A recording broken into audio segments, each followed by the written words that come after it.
Hi guys, welcome back to my channel. Today I'm back with a video that is kind of like a talk through video, but not about me, it's about my hair. So I tend to get quite a lot of questions about my hair, about how I grew it, how long it took me, and you know, my texture and all that kind of stuff, not only on YouTube but also kind of like on other social media platforms. And I was like, you know what, let me just put it all in one video and answer everybody's questions and all that kind of stuff, and kind of like give a mini background story on my hair. So last year, 2016, I did kind of like a video on this as well, like on how I grew my hair to this kind of length kind of situation. But that video, there were quite a few things wrong with it. Like, let's say for instance, the volume wasn't great, and also my editing wasn't really the best, and you know, I have kind of like evolved in those areas. So I felt like, you know what, let me just film a whole nother video talking to you guys about the same topic with more detail, more suggestions, and you know, quite a few things that have changed within my regimen and with my hair. So yeah, without further ado, that's it. So around that same year when I posted that video, I probably reached the longest amount of hair that I had, that I was aware of. In the first one that I'm showing you guys right now, my hair here was 20 inches long, and that was within 4 years literally, and I trim my hair like 3-4 times a year. Basically, to cut things short, right now my longest piece is about 18 inches long. I basically cut my hair. I filmed it, but that video was just disastrous, so I could never upload it. So yeah, but I cut my hair into layers, as you can see, like a little bit, you know, and the front is definitely shorter and stuff. But yeah, I cut my hair into shape. So now I cut about like 5 inches of my hair, so I went from waist length back to mid back length, which is all right, you know, health over length. So yeah, so basically I'm here today to talk with you guys about how I achieved all this length, what I did, what steps I followed, and what my religious rituals were regarding my hair. So there are definitely 5 things that I recommend every single natural, or every single one that's on a hair journey, whether relaxed or natural, should maintain within their hair, like regimen, hair care regimen. These 5 things are moisture, patience, trimming your ends regularly, protective styling, and making sure that what you're doing is working for you and your hair. I cannot stress about moisture enough. Like, I always talk about this. Moisture is very, very, very, very important for your hair. With moisture, on the other end, you have protein. Protein moisture balance is very important, because protein makes sure that your hair is strong and will flourish and will maintain, you know, the strength throughout whilst it's, you know, growing, so that it will not break and all that kind of stuff. And moisture will make sure that your hair is supple and the elasticity is there and all that kind of stuff, and together they work as a amazing concoction to make sure that you have beautiful luscious hair. So how do you get these things in your hair? Well, the first step to these is always wash day routines. Whenever I get, like, you know, messages on Insta DMs or Facebook asking me, or Snapchat, even follow me on, you know, Snapchat and Instagram, whenever I get like questions about these, I always go by, okay, what's your wash day routine? Because that's where it all starts. Because you're gonna wash your hair, you have to make sure that you're following the right and necessary steps to get where you need to be, to ensure that your hair has enough moisture to, you know, last you for a couple of days or at least a week. So one thing that I do that I didn't do before is pre-pooing. I basically make a peppermint, hibiscus and coconut oil mixture that I rub into my hair and in my scalp before I wash my hair. I will do that, and I will do that while sitting underneath the hair steamer. I have a hair steamer now, guys. I actually upgraded, but okay. So I will do that, and then I will go into the shower and wash my hair. And washing my hair in sections, obviously, tangling whilst I'm washing, and then I'll head over to deep conditioning. When you're done deep conditioning, after you've left it in your hair for several amount of minutes or hours, the next important step is leave-in conditioners. I love leave-in conditioners. My favorite one is the Giovanni Direct Leave-In, which I ran out of as of now, but great substitutes are definitely the Curls Blueberry Bliss leave-in conditioning cream, and also the Soultanicals coil detangler, not sauce coil detangler. These two, I featured them in my product haul which I did at the beginning of this year. I like them both, you know, it's a staple. After leave-in conditioners, another really important one is moisturizers. Leave-in conditioners and moisturizers are two different things. That's what people need to understand. I know that people tend to go for moisturizers rather than leave-in conditioners, which is not really ideal. I would not advise for you to do that, but if that works for you, then that's fine. But for me, I have to have both a leave-in conditioner and a moisturizer to ensure that I keep moisture in my hair for at least a week. There are a couple of moisturizers that I really like. I definitely love the Curls Blueberry Bliss curling butter. I forgot what it's called. I don't have it around me right now. Otherwise I would have shown you guys, but that one, I featured that one as well in my haul video that I did at the beginning of the year. All of these products, by the way, are from my haul video from the beginning of the year. So I've used them several months and I now know how they work, and I really like them. Other moisturizers that I really like include the Camilla Rose Curlade butter, moisture butter, the Aunt Jackie Seal It Up hydrating sealing butter, that one, and also the Lotus Body Moisture Me Curl and Style Milk. These two are kind of like cheap ones. They're easy to find and very affordable. I think this one I bought for like £4, this one was like £5. You get quite a bit of product. This one you get 8 fluid ounces, with this one you get 7.5 ounces, and they last you a long time. And then you have oils that I will never leave out of my regimen are coconut oil, extra virgin olive oil, and shea butter. I'm saying shea butter is an oil because, you know, when you melt it, it's actually an oil, but yeah, shea butter. Those three things I cannot do without.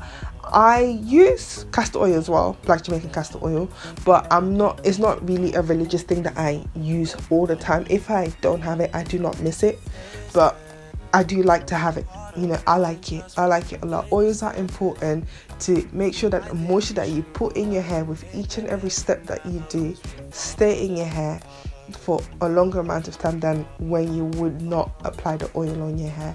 So a heavy oil would essentially keep the moisture in your hair for a longer time than a lighter oil. Patience. Well, everybody knows hair does not grow overnight.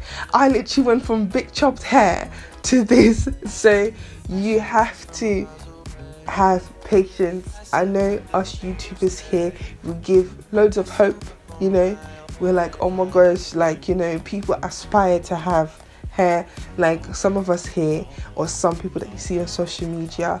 So I know how it is. Like, I've done it before, but you should not always put your expectations as high as what you see on, you know, on the medias, because people have been growing their hair for a certain amount of time.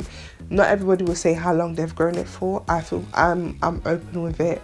I don't mind saying it, but it's definitely something that you have to be patient with. Natural hair journey is not something that just happens overnight. Protective styling is definitely important, but in moderation. If you do too much of it, it can be detrimental. If you do too little of it, it can cause problems as well. Protective styling can prevent single strand knots from happening.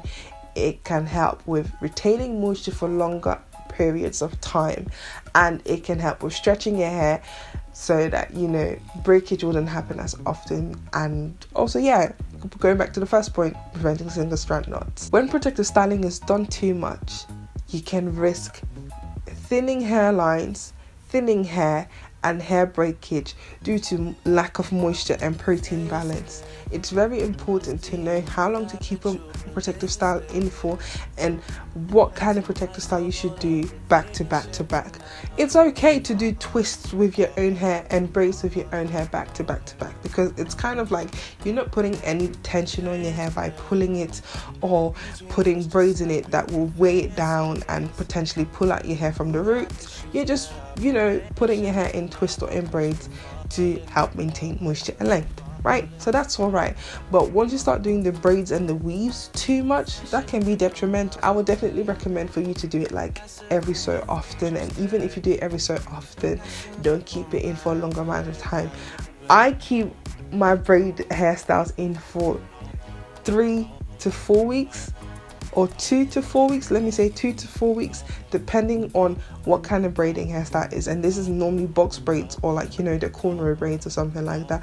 I don't keep them in for longer than 2 to 4 weeks because I want to make sure that my hair doesn't fall off. I just get really paranoid. But I would say for the average person, 6 to 8 weeks is the perfect amount of time for you to keep a protective style in your hair whilst maintaining moisture and all that kind of stuff. So that is really important. Trimming your ends. As I said in the beginning of the video, I cut 5 inches of my hair to make sure that it was healthy and it would flourish and it would grow properly.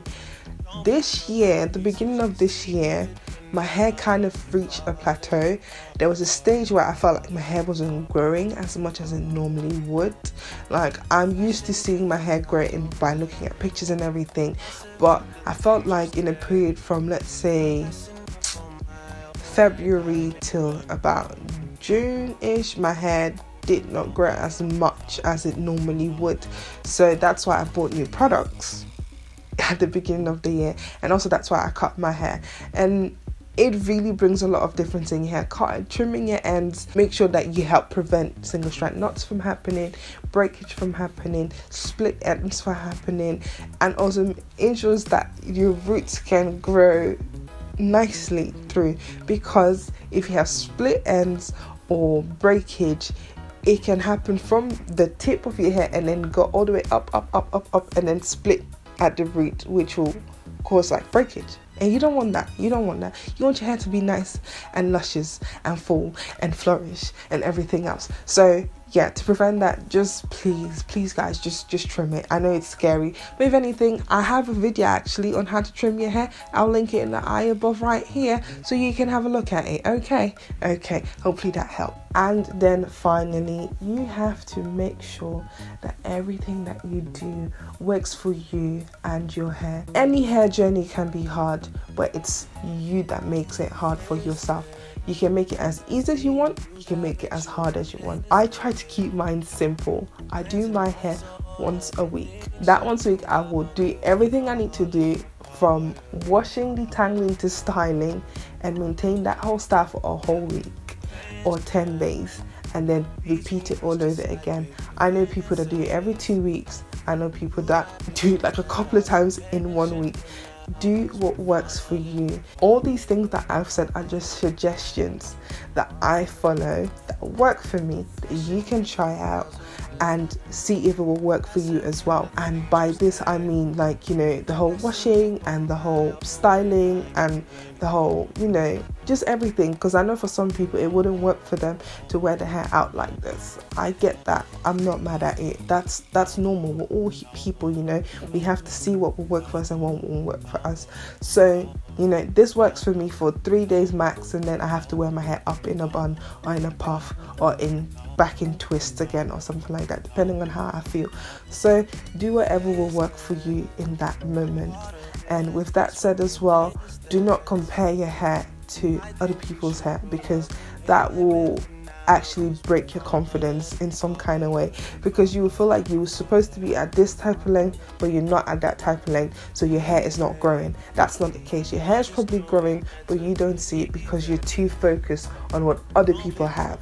Okay, and that goes as well, not only with length but also with textures. I get a lot of questions asking about what textures I have. I tend to show my hair as naked as possible on my channel when I do wash day routines and all that kind of stuff. I like to say that I am kinky curly, because there is not one or not two or three even specific hair categories that I can pinpoint, that I can say I see in my hair. Like, I went, just to make it easier for people, I say 3C 4A 4B. I don't even know what a typical 3C 4A 4B looks like, because everybody that I see that says 3C 4A 4B has different hair. Okay, I see people with 4C that I'm like, okay, I'm probably 4C as well, but I see people with different hair everywhere. So I'm just like kinky curly, that's me. Like, I know my hair around the sides here in my temples is kinkier than the hair in the back, and the hair in the back is kinkier than my hair in the crown, and my hair in the crown is kinkier than the hair in the middle here. So yeah, I like to say I'm just kinky curly, and it makes it easier for me because, you know, and it makes it easier for everybody else. Guys, that is my video. And if you made it to the end, you're a real G. You are real G. You're a real G. Okay? But then I have another question for you. You got to tell all your friends and let them tell their friends, and then they tell their friends to tell their aunties and uncles and sisters and brothers, yeah, to come and subscribe to Naomi's channel, you dig? You get me? Let them come join the family. Like, we're almost at 4,000 subscribers. I cannot believe it, but let's get there before the end of the year, okay? Oh no, before the end of this month. Okay, let's get there and let's see what other blessings are in the sky for us, okay? But anyway, thank you guys so much for watching. Please like, comment down below. Definitely comment. I like you guys, your comments, even though sometimes some people, their comments are a bit jabby, you know, but it's okay, you know, we'll just flow with it like that. Like this video, comment, share this video, subscribe to my channel, and following me on my social media platforms. I will put them in somewhere in the screen and also at the end of the video. Anyway guys, I'll see you guys in my next video. Bye bye. Baby, baby, baby, baby, baby, baby, baby. You are my champion. Now you the people, listen, put my hands up.